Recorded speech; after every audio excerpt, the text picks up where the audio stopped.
Gulf രാജ്യങ്ങളിലെ payment സംവിധാനം പരസ്പരം ബന്ധിപ്പിക്കുന്നതിനുള്ള കരാറിന് അംഗീകാരം നൽകി. GCC രാജ്യങ്ങൾ തമ്മിലുള്ള പേയ്മെന്റ് സംവിധാനങ്ങൾ തമ്മിൽ പരസ്പരം ബന്ധിപ്പിക്കുന്നതിനുള്ള കരാറിനാണ് അംഗീകാരം നൽകിയത്.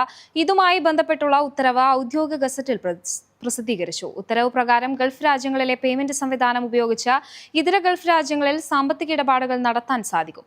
ആഗോള സാമ്പത്തിക സംഭവ വികാസങ്ങളുടെ വെളിച്ചത്തിൽ GCC രാജ്യങ്ങളുടെ സമ്പദ് വ്യവസ്ഥയെ ശക്തിപ്പെടുത്താൻ ലക്ഷ്യമിട്ടുകൊണ്ടാണ് നടപടി.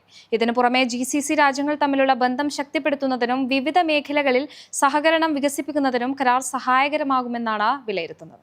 വിനോദസഞ്ചാരികൾക്ക് ആകർഷകമായ അനുഭവങ്ങൾ ഒരുക്കുകയാണ് ഷാർജയിലെ മെലീഹ നാഷണൽ പാർക്ക്. സെപ്റ്റംബർ 7 ദൃശ്യമാവുന്ന പൂർണ്ണ ചന്ദ്രഗ്രഹണം, സെപ്റ്റംബർ 20 കാണാനാവുന്ന ശനിപ്രത്യയം എന്നിവ കാണാനായി എല്ലാവിധ സംവിധാനങ്ങളും മെലീഹ ആർക്കിയോളജിക്കൽ സെന്റർ സജ്ജമാക്കിയിട്ടുണ്ട്. വിനോദസഞ്ചാരത്തിനും ചരിത്ര കാഴ്ചകൾക്കും പ്രശസ്തമായ മെലീഹ നാഷണൽ പാർക്കിൽ പ്രത്യേകം തയ്യാറാക്കിയ പനോരമിക് ലോഞ്ചുകളിലാണ് വാനനിരീക്ഷണ പരിപാടികൾ സംഘടിപ്പിക്കുന്നത്. വാനനിരീക്ഷണത്തിലും ജ്യോതിശാസ്ത്രത്തിലും താൽപ്പര്യമുള്ള വിനോദസഞ്ചാരികൾക്ക് ഏറ്റവും നല്ല കാഴ്ച അനുഭവം സമ്മാനിക്കുക എന്നതാണ് ലക്ഷ്യം. സെപ്റ്റംബർ 7 നടക്കുന്ന പൂർണ്ണ ചന്ദ്രഗ്രഹണവും തനിമ ഒട്ടും ചോരാതെ കാഴ്ചക്കാരിലെത്തിക്കാനുള്ള ശ്രമമാണ് നടത്തുന്നത്. ഈ വർഷത്തെ ഏറ്റവും സവിശേഷമായ ജ്യോതിശാസ്ത്ര സംഭവമായി കണക്കാക്കപ്പെടുന്നതാണ് പൂർണ്ണ ചന്ദ്രഗ്രഹണം. കടും ചുവപ്പ് നിറത്തിലുള്ള ഗോളമായി മാറുന്ന ചന്ദ്രനെ ചിലയിടങ്ങളിൽ മാത്രമേ കാണാൻ സാധിക്കൂ. സവിശേഷമായ ഈ ദൃശ്യാനുഭവമാണ് സഞ്ചാരികൾക്കായി ഒരുങ്ങുന്നത്. UAE നാളെ താപനിലയിൽ മാറ്റമുണ്ടാകുമെന്ന് കാലാവസ്ഥാ വകുപ്പ്.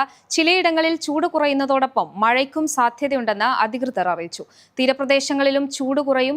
ജബൽ ജെയ്സും അബുദാബിയിലെ ചിലയിടങ്ങളിലും താപനില 29 ഡിഗ്രി സെൽഷ്യസ് വരെ താഴാൻ സാധ്യതയെന്ന് കാലാവസ്ഥാ കേന്ദ്രം അറിയിച്ചു.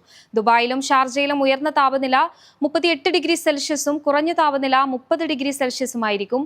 UAE ശക്തമായ ചൂട് തുടരുന്ന സാഹചര്യത്തിൽ മഴയ്ക്കുള്ള സാധ്യതയും കാലാവസ്ഥാ കേന്ദ്രം പ്രവചിക്കുന്നുണ്ട്. സെപ്റ്റംബർ 3 മുതൽ 5 വരെ തെക്ക് കിഴക്കൻ ഭാഗങ്ങളിൽ ശക്തമായ മഴയ്ക്കും കാറ്റിനും സാധ്യതയുണ്ട്. ഇടിമിന്നലോട് കൂടിയ മഴയ്ക്കാണ് സാധ്യതയെന്ന് കാലാവസ്ഥാ കേന്ദ്രം മുന്നറിയിപ്പ് നൽകി.